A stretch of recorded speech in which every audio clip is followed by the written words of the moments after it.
और हम भीख लेके हर एक के सामने हाथ फैला रहे हैं हम। और हमारे बॉर्डर के दूसरी तरफ हमारा हमसाया मुल्क G20 का मेंबर बन गया है। वहाँ G20 की मीटिंग्स हो रही हैं, हत्ता कि वो कश्मीर में वो मीटिंग्स करना चाहता है। पाकिस्तान जिसे एक मिसाली मुल्क बनना था, बदकिस्मती से दूसरों के लिए एक बुरी मिसाल बन चुका है। आज जो मुल्की सियासी हालात हैं, इन बहरानों के नतीजे में होने वाले वाकयात हमारे लिए जग हंसाई का बायस बन रहे हैं। तो हालिया दिनों में जो रोनुमा होने वाले वाकयात की हमें माजी में कोई मिसाल नहीं मिलती है। सवाल पैदा होता है कि पाकिस्तान को इन बहरानों से कौन निकालेगा, कब निकालेगा। जो हम मुल्क की जो सूरत हाल की बात करें, बहुत ही ख़राब हो चुकी है। क्या ये बहरान पैदा किए जा रहे हैं या हमारी नाअहली इसकी वजह है? हकायक ये हैं कि ये जो छोटे से रकबे वाला हमारा मुल्क है, जो शायद रकबे के लिहाज से तो पता नहीं कौन से नंबर पर आएगा, आपको पहले भी बता चुका हूँ, नेट पे जाकर आप चेक कर लें, क्योंकि इसमें मुख्तलिफ अवहाम पाए जाते हैं। तो हमारे नाजरीन मुख्तलिफ आरा दे रहे होते हैं, कोई कहता है जी 33वां, कोई कहता है 34वां। वो नंबर फ़र्क है कि रकबे के लिहाज से मुल्क कितना बड़ा है, लेकिन आबादी के लिहाज से नाजरीन ये 5वां बड़ा मुल्क बन चुका है। 5th largest country of the world, 5th largest by population. ये कोई मजाक नहीं कर रहा आपके साथ, ये रियलिटी है, रियलिटी है, रियलिटी है। इस रियलिटी से आप आंखें मीच रहे हैं, छुपा रहे हैं और हकीकत की तरफ देख नहीं रहे हैं। आपके पास रिसोर्सेज नहीं हैं, पीरियड। अब लोग मेरे से लड़ते रहे कि नहीं जी पॉलिटिकल है, नहीं जी ये है, लीडर अच्छा आ जाए, फलां हो जाए, मैनेजमेंट हो जाए। आप दुनिया का कोई भी हरबा इस्तेमाल कर लो इकोनॉमिक, ये ठीक नहीं होगा। हाँ, कौन सा हरबा इस्तेमाल करेंगे जो ठीक होगा? वो होगा इंटरनेशनल पॉलिटिकल इकोनॉमिक्स। सिर्फ इकोनॉमिक नहीं। हमारे पास इस वक्त तकरीबन 130 अरब डॉलर के बैरूने मुल्क कर्जे हैं, जिनको हम सर्विस नहीं कर सकते। उसमें से हर साल हमें तकरीबन 20 अरब डॉलर वापस करने हैं, ऊपर 4-5 अरब डॉलर का सूद भी उसके साथ है। अभी तक तो उसका सलूशन हमारा ये होता था कि कोई ना कोई जंग हो जाती थी, हमें पैसे मिल जाते थे, वो पुराने कर्जे ज़रा आगे चले जाते थे, हमें नए कर्जे मिल जाते थे, और हमारा वो मॉडल जो था एक किस्म का मर्सनरी मॉडल चलता जा रहा।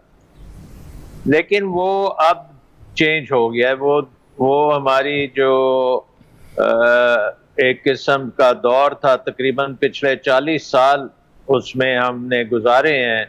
पहले अफगानिस्तान का जिहाद, उसके बाद वॉर ऑन टेरर, और इस दौरान हमारी ऊंच नीच होती रही, लेकिन हमें फाइनेंशियली कुछ मिलता रहा, हम अफ्लोट रहे।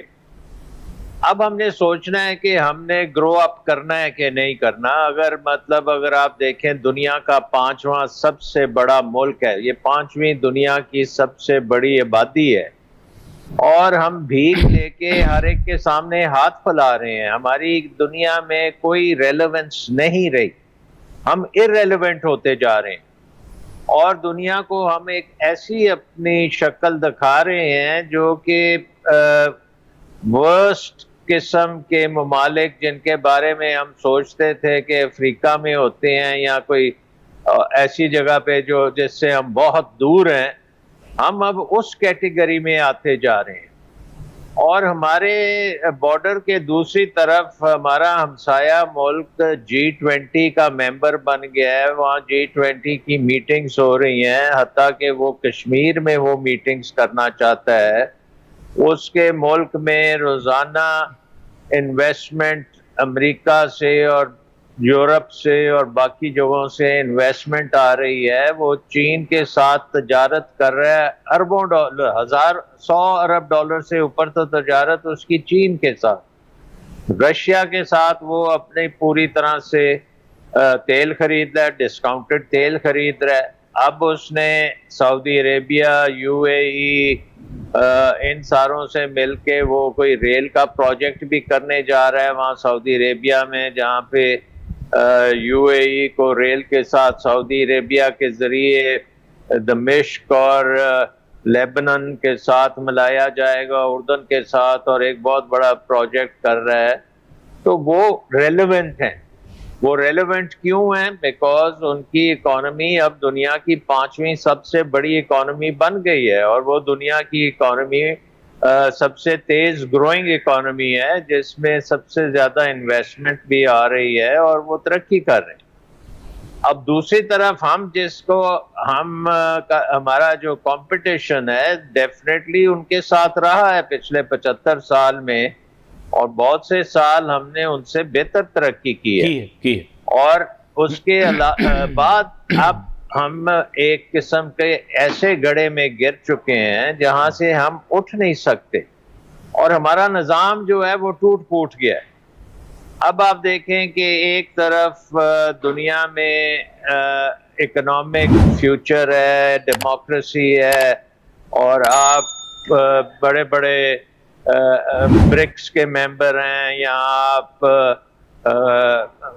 बड़े जिस तरह हम सीपैक के बने हुए हैं, हम इन चीज़ों को लेवरेज करने में नाकाम हो रहे हैं, क्योंकि हमारे मुल्क के अंदर जो है हालात वो ख़त्म हो गए हैं। हर तरफ जहां भी हम नज़र दौड़ाएं, महंगाई का एक सैलाब नज़र आता है, बिजली की बढ़ती हुई कीमतें हैं, उसके बाद फिर लोड शेडिंग है जिसने आवाम का जीना मुहाल कर रखा है। क्योंकि दुनिया भर आज जो पाकिस्तान को देखती है उसमें हमारे डिजिटल मीडिया की आज़ादी का भी एक किरदार है। जो नॉर्थ कोरिया है वहां पे जो सोशल मीडिया बंद होने की वजह से जो नॉर्थ कोरिया है उसको किन अलकाब से याद किया जाता है दुनिया में, आप जानती हैं। और क्या पाकिस्तान ऐसा मुल्क तो नहीं बन सकता ना? बिजली की बंदिश के बायस टेक्सटाइल सेक्टर भी अब तक करोड़ों डॉलर्स का नुकसान उठा चुका है। मिल्स मालकान पहले ही बिजली और गैस की रोज बरोज बढ़ती हुई कीमतों से शदीद परेशान हैं। अवाम लोड शेडिंग का अजाब मुसलसल बर्दाश्त कर रहे हैं, भारी भरकम बिल्स भी अदा कर रहे हैं, और बिजली के बिल हमेशा से आ रहे हैं, लेकिन एक वक्त था कि ये बिल बेज़रर होते थे, एक ऐसी अजियत का सामना ना करना पड़ता था जिसका आज करना पड़ता है। शहरी कहते हैं कि हर माह जो बिजली की कीमतें हैं वो ज़्यादा हो रही हैं, जैसे कि हम कोई भत्ता दे रहे हों। इससे भी बदतर सूरत हाल आ गई है इंडस्ट्रीज़ के लिए कि क्या कर रही है हुकूमत, इनकी कोई पॉलिसीज़ नहीं है। और हमारी इंडस्ट्री जो है वो रोज़ बरोज़ उसकी जो कॉम्पिटिटिवनेस है इंटरनेशनल मार्केट में वो लूज होती जा रही है, वो होती जा रही है। इसी तरीके से अगर आप देखें तो अभी पिछले महीने गालबन 1 मई से हमने बिजली का टैरिफ बढ़ा दिया है। हमारी जो 5 जीरो रेटेड सेक्टर थे जो एक्सपोर्ट सेक्टर कहलाते हैं, तो उनके ऊपर हमने बिजली का रेट उनको बढ़ा दिया है, उनको गैस का रेट बढ़ा दिया है। उसकी वजह से उनकी जो कॉम्पिटिटिवनेस है वो कॉम्प्रोमाइज हो गई है, और वो इंटरनेशनल मार्केट में वो एक्सपोर्ट की जो हमारी पोजीशन है वो शायद उतनी हम उसको फिजिकली या उतना वाइब्रेंटली हम उसको एक्सरसाइज नहीं कर सकेंगे।